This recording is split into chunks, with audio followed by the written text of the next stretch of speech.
What's up, good people? Mark Holmes here, and as always, I want to thank you all for watching, commenting, subscribing, and being part of the Joe Boo Sports Report. Without you guys, as well as you ladies, you know that this literally does not work. Um,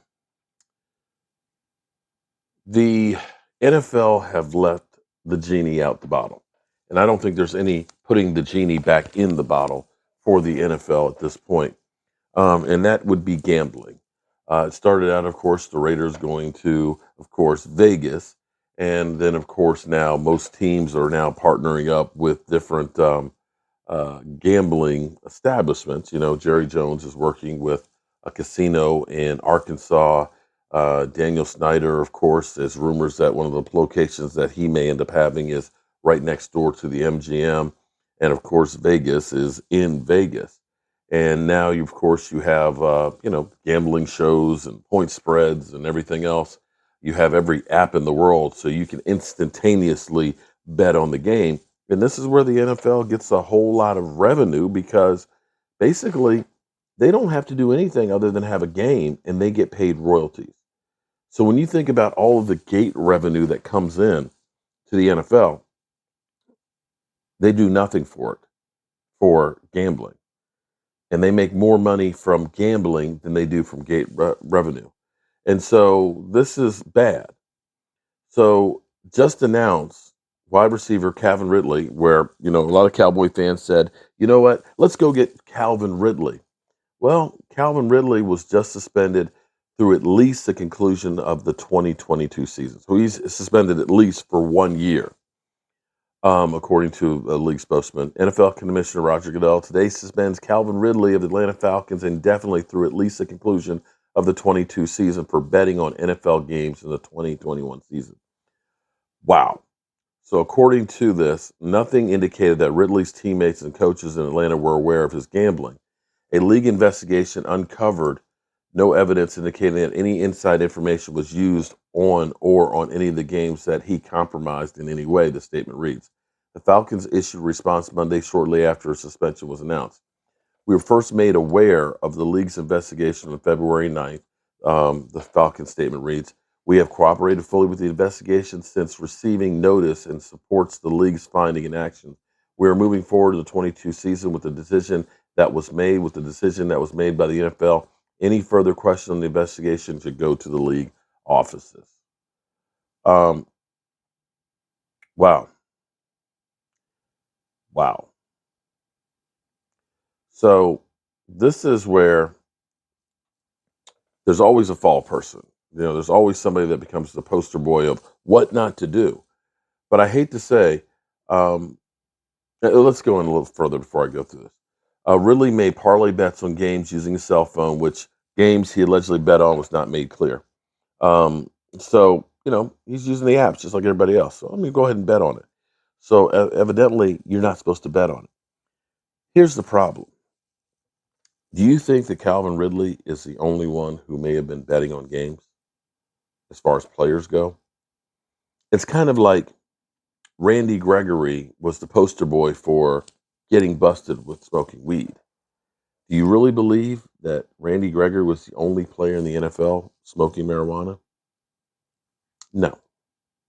Reality is, a lot of people were doing the same thing he was. They just didn't happen to get caught at the combine, and hence they weren't being tested on a regular basis. Um, Chris Long, NFL Man of the Year, admitted, man, I smoked weed every week. Used it for pain management. I knew just month of April, just be clean. And then once that was over with, I was good for the rest of the year until the next April. And I hate to say that it's probably more of this gambling that's going on than we think. And not so much the betting of themselves individually. That's not what really worries me. What worries me is if people are being paid to do things to shade the outcome of games. And it has to make you wonder sometimes when the Cowboys, which covered games more than anybody else, and people bet on the Cowboys quite frequently, is it conceivable that some of the powers that be tried to make sure that the Cowboys, through penalties, through officiating, through bad calls, because sometimes you look and say, wait a minute, nobody else is getting that call. Is it conceivable that officials could be shaving points and making calls based on the betting line? Make no mistake about it. A point can mean millions of dollars, one way or the other. May not change the outcome of the game, but it can sure change how much money people make. You know, it almost kind of makes me wonder and think about the movie The Last Boy Scout. On the other side of this, the Dallas Cowboys apparently the deal we're beginning to get numbers on Michael Gallup, and it's sounding like his deal is going to be somewhere around the neighborhood of $10 million a year, which is actually a very good deal if the Cowboys can lock him up at $10 million a year. It may be a prove it deal, so to speak, because quite frankly, it should be if he were healthy about 12 plus a year for that deal. So I guess in some regards, then that's a good deal. However, you're taking the money that you're going to save from Amari Cooper, which is 16 million, to pay him. So that means you're only having six left over to work with something else. And as people go through and say, hey, we should trade for hmm, hmm, hmm, Calvin Ridley. Yeah. We had a lot of people saying, screw Amari Cooper. Let's get Calvin Ridley. Yeah. People are also saying, go get Juju SmithSchuster. You know, the devil you know sometimes is better than the devil you don't. And let's be clear here. The only reason you get rid of Amari Cooper, because we've made mistakes on paying people who weren't doing anything before. The only reason you get rid of Amari Cooper is the Joneses literally just pissed off about COVID shot. That's it. No ifs, ands, or buts about it. That's the only reason that you end up getting rid of Amari Cooper.